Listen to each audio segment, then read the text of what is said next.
हरिओम नमः संस्कृताय। पुनः आप सभी के समक्ष एक महत्वपूर्ण विषय को लेकर उपस्थित हूँ, जो आज का हमारा विषय है व्यंजन संधि। तो हम व्यंजन संधि को एक ही वीडियो में हम संपूर्ण व्यंजन संधि को पढ़ेंगे और समझने का प्रयास करेंगे। तो आइए बिना देर हुए हम व्यंजन संधि को प्रारंभ करते हैं। सर्वप्रथम इस व्यंजन संधि की हम परिभाषा को देखेंगे। परिभाषा दिख रहा होगा कि पूर्व पदस्य अन्ते यदि व्यंजनम तथा परम स्वरः या व्यंजनम भवति तयोः मेलनेन यद विकारम भवति तत् व्यंजनम संधि कथ्यते। अर्थात समझना हमें ये है कि पूर्व पद के अंत में यदि अंतिम वर्ण क्या हो, व्यंजन होना चाहिए, और उत्तर पद का जो पहला वर्ण व्यंजन हो या स्वर वर्ण हो, इन दोनों को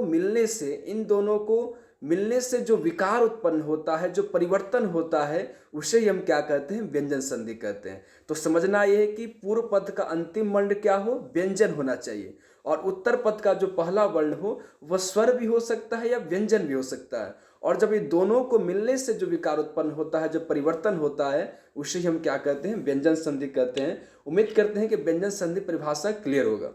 अब आते हैं एक सूत्र देखते हैं। सूत्र है झलाम जशो अंते। तो आप सभी जानते हैं कि महर्षि पाणिनि ने सूत्र प्रत्याहारों की रचना की, और उस प्रत्याहार में कहा गया है कि झल के स्थान पर क्या होता है, जस हो जाता है। अब समझें कि झल क्या है और जस क्या है। हमें समझना है कि क च ट त प, यहाँ फ के स्थान पे प हम करेंगे। तो वर्ग का पहला वर्ण, कवर का क, चवर का च, टवर का ट, तवर का त और पवर का प के बाद किसी वर्ण का तृतीय या चतुर्थ वर्ण आए और उसके साथ साथ यर ल व हो, और उसको या कोई स्वर आए, तो क च ट त प के जगह पर क्या होगा, उसका तीसरा वर्ण आदेश हो जाता है।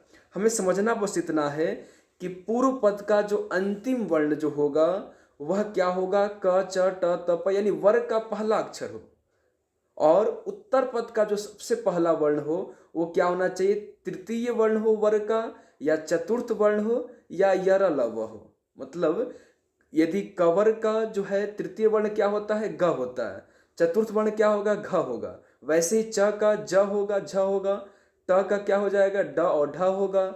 वैसे ही त का क्या हो जाएगा, द और ध होगा। तो ऐसे वर्ण उत्तर पद में आए हैं, तो इससे वहां पर क्या हम समझेंगे, तो वहां पर हम समझेंगे कि ये क्या है, ये जसत्व संधि है, और इसके स्थान पर वर्ग का तीसरा वर्ण आदेश होगा। एक उदाहरण देखते हैं तो और क्लियर हो जाएगा। जैसे दिक प्लस गजह एक उदाहरण है। अब हम देख सकते हैं कि संधि में क्या होते हैं, दो पद होते हैं। पहला क्या है, दिक, और दूसरा पद क्या है, गजह। तो हम इसमें नियम ये है कि पूर्व पद का अंतिम वर्ण क्या है, तो दिक में क है, तो पहला नियम लागू हो गया। यानी पहला नियम क्या कर रहा था कि कोई वर्ग का पहला वर्ण हो, कहां पर, उत्तर पूर्व पद का अंतिम वर्ण में।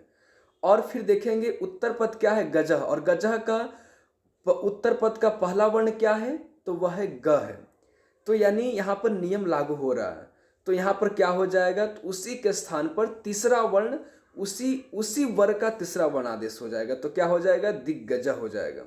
वैसे ही दिक प्लस भ्रम है, तो हम समझेंगे कि दिक क्या है, दिक में का अंतिम क्या है, कवर का है, और भ्रमः का जो भ है क्या है, वर्ग का तीसरा या चौथा होना चाहिए। तो यहाँ पर भ जो है क्या है, भ जो है वह वर्ग का, प वर्ग का चौथा वर्ण है।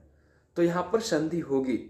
तो क्योंकि इस संधि का दो ही नियम क्या है कि पूर्व पद का अंतिम वर्ण क्या होना चाहिए, वर्ग का पहला वर्ण होना चाहिए, और उत्तर पद का जो पहला वर्ण हो वो वर्ग का तीसरा, चौथा या यर ल व हो, तो उसके स्थान पर पूर्व पद का जो पहला वर्ण है उसी का तीसरा वर्ण आदेश हो जाएगा। तो यहाँ पूर्व पद का पहला वर्ण क्या है, क, तो यहाँ पर परिवर्तन क्या होगा, तो क का ही तीसरा वर्ण ग आदेश हो जाएगा।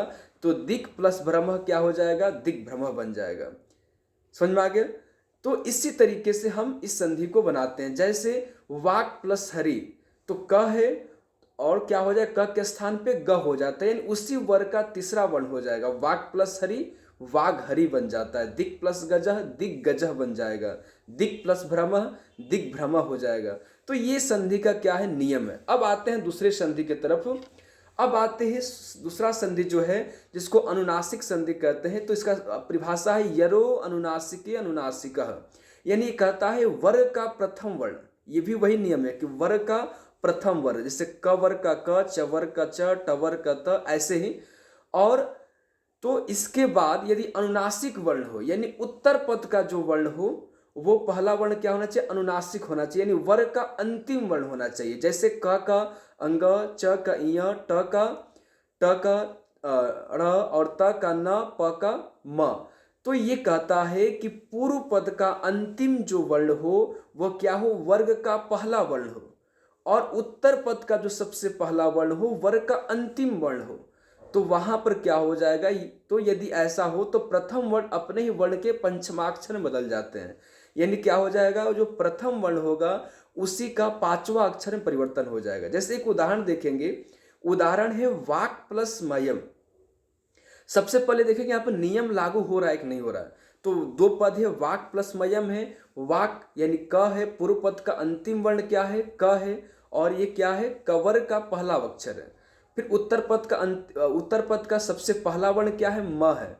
तो नियम यहाँ पर लागू हो रहा है। नियम क्या कहता है कि पूर्व पद के अंतिम वर्ण में किसी वर्ग का पहला अक्षर होना चाहिए, और उत्तर पद का सबसे पहला वर्ण में वर्ग का अंतिम अक्षर होना चाहिए, और उसके स्थान पर क्या होता है?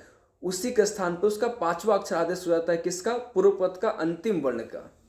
तो यहाँ पर देखेंगे वाक प्लस जो मयम है, और यहाँ पर ये जो क है, क के स्थान पर क्या हो जाएगा? अंगा हो जाएगा, इसका पांचवा अक्षर परिवर्तन हो जाएगा। तो क्या हो जाएगा? वांगमयम बन जाएगा। तो ये ध्यान रखना है कि पूर्व पद का जो अंतिम वर्ण है उसी का पांचवा वर्ण आदेश होगा। तो क का पांचवा वर्ण क्या होता है? अंगा होता है। च का क्या होता है? इया होता है। वैसे अब देखते हैं दूसरा उदाहरण है अप प्लस मयम। अब यहां पर देखेंगे अप यानी अंतिम क्या है? प वर्ग है। पूर्व पद का प क्या है? अंतिम वर्ण है। और यहां पर इसी के स्थान पर तो प का पांचवा अक्षर क्या होता है? तो प का पांचवा अक्षर होता है म। तो यहां पर क्या हो जाएगा? अमयम बन जाएगा, यानी प के स्थान पे म परिवर्तन हो जाएगा।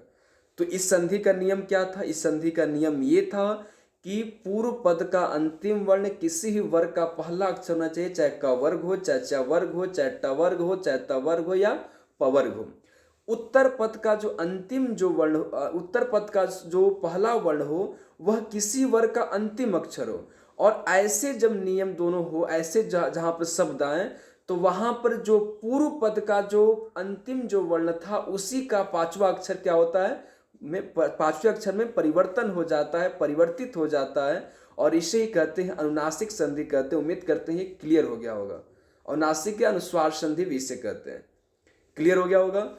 अब आते हैं आगे हम सभी दूसरा जो सूत्र है, या दूसरी जो संधि है वह है स्तोषुनासु। ये कहता है अर्थात स और तवर्ग के स्थान पर क्या होता है? तलाब्य स, और चवर्ग हो तो चवर्ग के स्थान पर क्या हो जाता है? तलाब्य स हो जाता है, और तवर्ग के स्थान पर क्या होता है? दंत स हो जाता है। तो इसको समझेंगे। स्तोषुनासु ये क्या है? ये कहता है कि जहां कहीं भी पूर्व पद का जो अंतिम वर्ण क्या हो? दंत स हो, और उत्तर तो वहां पर क्या होता है? वहां पर इस तव या तवर्ग हो तो वहां पर क्या होता है? उसके स्थान पर दंत स आदेश हो जाता है। जैसे एक उदाहरण देखेंगे, रामस प्लस सेते। अब यहां पर देखेंगे तो रामस सेते क्या हो जाता है? तो यहां पर रामस सेते बन जाता है।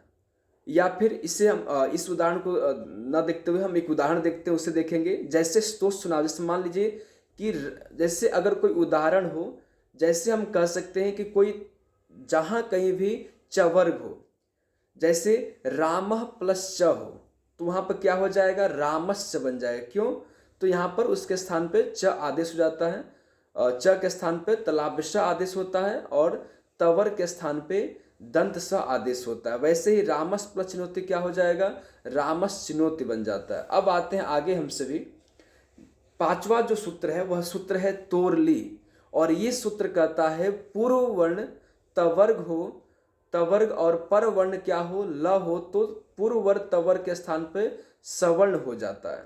जैसे हम एक उदाहरण देखेंगे, उत प्लस लेख।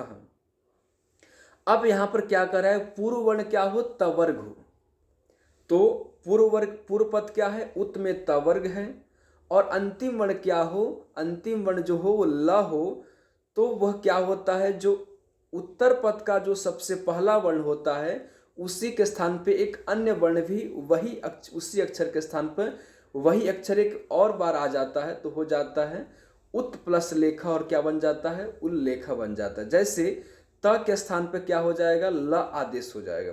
जैसे तत् प्लस लयः, अब यहाँ पर देखेंगे तत् क्या है, पूर्व पद है, लयः क्या है, उत्तर पद है। तो पूर्व पद का जो अंतिम वर्ण जो त है और इसी त के स्थान पे ल आदेश हो जाता है। क्यों, क्योंकि अंतिम जो उत्तर पद का जो सबसे पहला वर्ण है वह ल है। तो उत्तर पद का जैसा अक्षर होगा वैसा ही अक्षर पूर्व पद का अंतिम वर्ण में भी उसके स्थान पर आदेश हो जाता है, आ जाता है। तो हो जाता है तत् प्लस लयः और बन जाता है तल्लयः। अंतिम जो उदाहरण है तत् प्लस लीनः। अब यहाँ पर तत् क्या है, पूर्व पद, लीनः उत्तर पद है। तो तत् है, त के स्थान पे ल आदेश हो जाए। क्यों, क्योंकि उत्तर पद का पहला अक्षर क्या है, ल है। तो ल होगा तो पूर्व पद का अंतिम वर्ण भी क्या हो जाएगा, उसी ल आदेश हो जाएगा। तो बन जाता है तत् प्लस लीनः तल लीनः। उम्मीद करते हैं क्लियर हो गया होगा। अब आते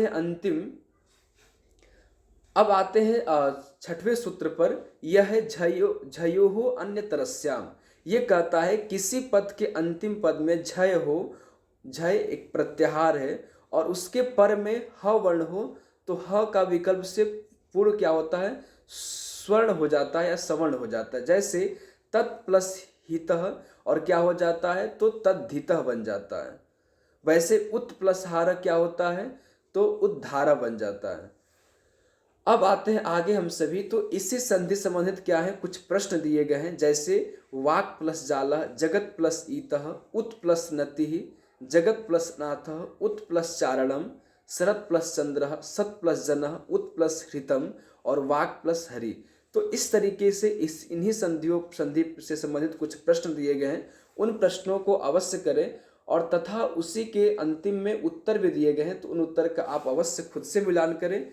और साथ ही साथ कमेंट में जरूर बताएं कि कितने प्रश्न सही हो रहे हैं। उम्मीद करते हैं कि ये संधि क्लियर हो गया होगा। तो ऐसी ही महत्वपूर्ण वीडियो को देखने के लिए, ऐसे ही संधि के वीडियो को देखने के लिए, संस्कृत संबंधित महत्वपूर्ण चीज़ों को जानने के लिए, यदि वीडियो अच्छा लगे तो वीडियो को लाइक शेयर जरूर करें, तथा चैनल पर बने रहने के लिए या जुड़े रहने के लिए आप चैनल को सब्सक्राइब अवश्य करें। पुनः एक नए विषय को लेकर मैं आप सभी के समक्ष उपस्थित होऊंगा। तब तक के लिए हरिओम, धन्यवाद।